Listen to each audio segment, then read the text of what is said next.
बड़ा ताज्जुब होता है कि आप जानवरों का इस्तेमाल करते हैं। Actually, they are the special. दरअसल जानवरों से बेहतर ये काम कोई नहीं कर सकता, इसीलिए हम उन्हें काम पे लगाते हैं। वो कैसे?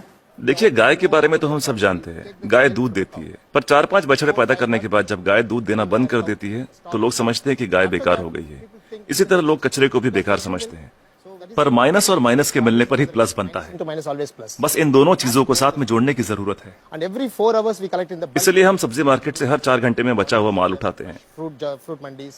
So there is कुदरत ने हर चीज के लिए वक्त दिया है, अगर उस वक्त के अंदर आप सही इस्तेमाल कर ले तो वो चीज बेकार नहीं रहती, उसमें से कुछ काम की चीज निकलती है। resource.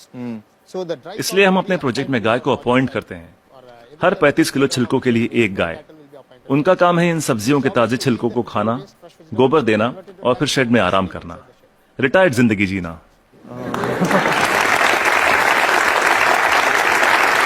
within 8 hours time. सिर्फ 8 घंटे में सारा कचरा घट के गोबर के रूप में 1/4 हो जाता है, The entire waste. और इस गोबर में काफी मात्रा में ईंधन वाली मीथेन गैस Once होती the है। dung comes out. हम तुरंत गोबर को बायोडाइजेस्टर में डाल देते हैं। इसमें से मीथेन गैस निकल जाती है और हमें बिना मीथेन के गोबर का एक घोल मिलता है। Methane free cow dung slurry will come out.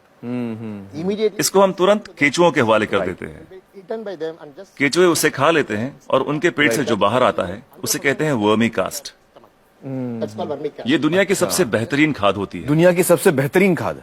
इसे ब्लैक गोल्ड या काला सोना भी कहा जाता है। It can be directly. खेती के लिए बहुत अच्छा है। अगर बैक्टीरिया वाले तरीके से खाद बनाएं तो इसमें 45 दिन लग जाते हैं। और यहाँ देखिए, सोमवार की सुबह 6 बजे माँ सब्जियां काटती है, 9 बजे गाड़ी आकर उसका बचा हुआ हिस्सा ले जाती है, 10:30 बजे हम वो गाय को दे देते हैं, शाम 6 बजे तक गोबर निकल आता We are है। getting the cow dung ready. Put in biodigester में गोबर से मीथेन निकाल ली जाती है और उसका घोल बचता है, उसे केचुए खा लेते हैं और तीसरे दिन सुबह तक यानी 72 घंटों से भी कम समय में ब्लैक गोल्ड मिल जाता है। खाद बनाने का ये दुनिया का सबसे तेज तरीका है। कोई मशीन ये काम नहीं कर पाएगी, वो भी बिजली का इस्तेमाल किए बिना। देखिए, आपके पास जो मोबाइल फोन है, चार्ज न करो तो बेकार है, टेक्नोलॉजी फेल हो जाती है। लेकिन गाय जो भी खाती है उससे एनर्जी बनाकर हमें देती है, और गाय को रोज चार्ज भी नहीं करना charging पड़ता। the cow every day. और दूसरे जानवरों का इस्तेमाल कैसे होता है? मसलन मुर्गियां क्या करती हैं? जो सड़ी गली चीजें गाय को नहीं दे सकते उसे हम सीधा कॉम्पोस्ट पिट में डाल देते हैं, पर वहाँ उसमें मैगेट्स पैदा हो जाते हैं। Will come out. मैगेट्स मतलब वो छोटे छोटे कीड़े। छोटे कीड़े, ये कीड़े मुर्गियों को बहुत पसंद हैं, चुन चुन के खा लेती हैं और बदले में अगले दिन सुबह बेहतरीन अंडे देती हैं। जो लोग कीड़ों को देखकर मुंह बनाते हैं वो अगली सुबह उन अंडों से बने ऑमलेट को बड़े मजे लेकर खाते हैं। No technology can do this. कोई टेक्नोलॉजी, कोई मशीन ये नहीं कर पाएगी। No machine in the world. दुनिया में ऐसी कोई मशीन नहीं बनी जो कीड़े खाए और अंडे दे। बिल्कुल ठीक, बिल्कुल ठीक। But the chicken will also लेकिन हर चीज में जहाँ कुछ खूबियां होती हैं वहाँ कुछ खामियां भी होती हैं। positive and negative. ओके। मुर्गियों के साथ एक परेशानी है, आप चाहे पूरा दिन उनसे काम ना लें, आराम करने दें, Even in the daytime, फिर भी वो रात को काम नहीं करेंगी। time it never work. तो रात को कौन काम करता है? For that रात we को हमें मेंढक को काम पर लगाना पड़ता है और वो सिर्फ नाइट ड्यूटी ही करते हैं। कुदरत का करिश्मा है, एक दूसरे की कमी को पूरा कर देते हैं। ना तनख्वाह मांगते हैं, ना बोनस, ना यूनियन बनाते हैं, ना हड़ताल करते हैं, बस अपने अपने काम में लगे रहते हैं। सही है, सही है। तो मुझे बताइए कि ये बतखें क्या करती हैं? duck's favorite food. बतख का पसंदीदा खाना है मछलियाँ। अब मछली बाजार का कचरा म्यूनिसिपैलिटी के लिए सरदर्द होता है, पर वही मछलियाँ बतख के लिए दावत हैं। तो अगर आप हर 3 घंटे में मछली बाजार का कचरा उठा के बतखों को दे दे तो ये तुरंत हजम कर लेंगी। 15-20 मिनट में सब कुछ सफाचट, और कचरा अगले दिन बतखों के खूबसूरत अंडों में तब्दील हो जाएगा। The whole thing will be conducted with beautiful way. Normally the ducks will lay आमतौर पर बतखें हर महीने 8 से 10 अंडे देती हैं, लेकिन जब हम उन्हें मछलियों और दूसरे नॉनवेज की खुराक देते हैं तो 24-24 अंडे देना शुरू कर देती हैं। ओह, and if I have 20 ducks, then multiplied by yeah, we have हम हर 11 मादा पे एक नर बतख रखते हैं। duck on one male duck. why 11 female and 1 male? हमें तो अंडों से मतलब है, एक ही नर बतख काफी है। तो ये जानवर आपके लिए बहुत अहमियत रखते हैं। They are the people doing जी बिल्कुल, इनकी वजह से ही तो इतने बढ़िया नतीजे मिल रहे हैं। तो इस वक्त आप किसी प्रोजेक्ट पे काम कर रहे हैं? yeah, right now I'm working with Coimbatore. फिलहाल कोयम्बतूर में काम चल रहा है, डिस्ट्रिक्ट रूरल डेवलपमेंट एजेंसी के साथ। हम 10 ग्राम पंचायतों का काम संभाल रहे हैं जो एक म्यूनिसिपैलिटी के बराबर है। It's equal to one municipality. एक गांव में तो मैं समझ सकता हूं कि ये हो सकता है, क्योंकि वहां पर छोटे पैमाने पे करना है।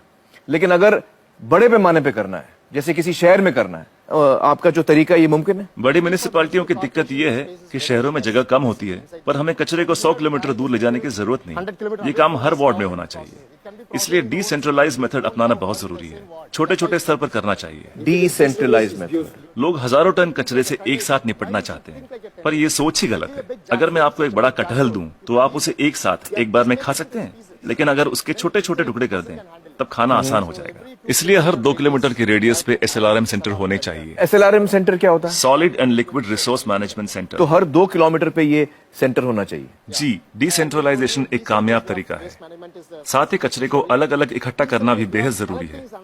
मिसाल के तौर पर सलून में से सिर्फ 6 तरीके का कचरा निकलता है। वो क्या है? महिलाओं के बाल, पुरुषों के बाल, ब्लेड, क्रीम लगे हुए पेपर या टिश्यू, आफ्टर शेव, कॉस्मेटिक्स वगैरह के डिब्बे और कुछ बचा हुआ खाना और फूल वगैरह। some flowers, other things. So we don't. हम नहीं चाहते कि ये चीजें बाकी का कचरा ले जा रहे ट्रक में मिलाई जाए। इसके लिए अलग गाड़ी होनी चाहिए।